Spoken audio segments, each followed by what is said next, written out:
Welcome to Pindar Poetry. We hope you learned something new.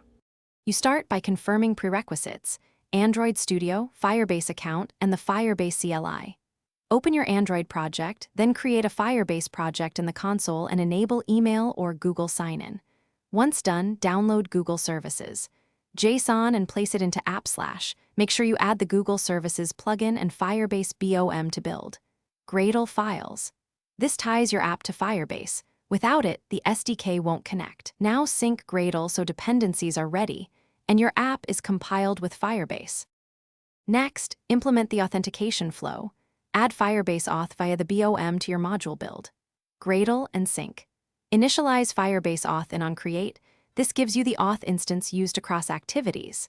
Build a simple sign-in UI with inputs for email/password and wire buttons to call sign in with email and password or sign in with credential for federated providers. Handle success by updating UI and storing user.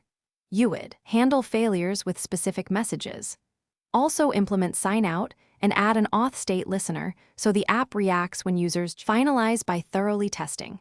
Sign up, sign in, and sign out on a device or emulator. Make sure email verification flows work if used. If Google sign-in fails, add your app's SHA1 to the Firebase console, download an updated Google Services.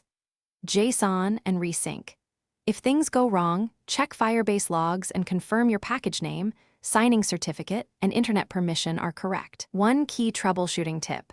A mismatched SHA1 or package name is the most common culprit. Fixing it usually resolves auth failures.